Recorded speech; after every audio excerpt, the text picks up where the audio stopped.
সমস্ত নবীদের উপরে বিপদ এসেছে, সব নবীদের উপরে বিপদ এসেছে, কিন্তু কোন নবী, কোন পয়গম্বর এই বিপদে অধৈর্য হন নাই। ঠিক কিনা?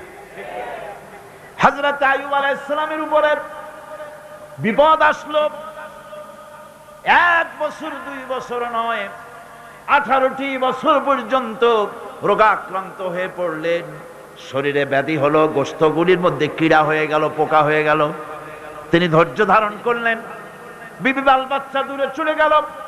জঙ্গলের ভিতরে যখন তার জিহ্বার ভিতরে পোকা হওয়া শুরু করে দিল, হযরতে আইয়ুব আলাইহিস সালাম তখন আল্লাহ রাব্বুল আলামিনের দরবারে দোয়া করলেন, রব্বুল আলামিন, এখন তো আমার জিহ্বায়ও পোকা ধরা শুরু হয়ে গেছে, আমার জিহ্বায়ও যদি পোকা হয়, তোমার মতো আল্লাহর নামের জিকির কি দিয়া করব?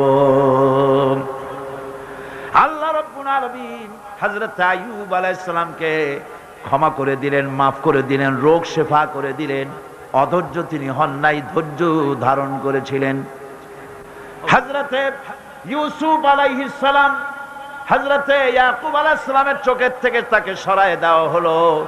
এত বড় বিরাট বিপদ, সেই বিপদেও তিনি ধৈর্য ধারণ করেছেন। ধৈর্য ধারণ করার কারণে আল্লাহ রাব্বুল আলামিন এমন নিয়ামত তারে দান করলেন। আল্লাহ পাক হযরত ইউসুফ আলাইহিস সালামকে বাঁচায় রাখলেন। শুধু বাঁচান নাই, প্রেসিডেন্ট বানায় দিলেন।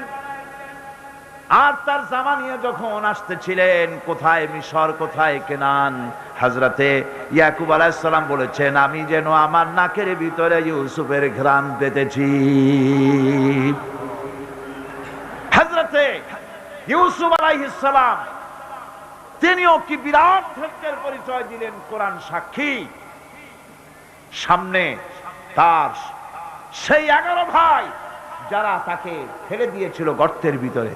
হযরতে ইউসুফ আলাইহিস সালাম ইচ্ছে করলে তো 11 জনকে মারিয়ে ফেলাই দিতে পারতেন, ঠিক কিনা? কিন্তু তা তিনি করেন নাই। 11 ভাইকে তিনি চিনেছেন, সাহায্য করেছেন।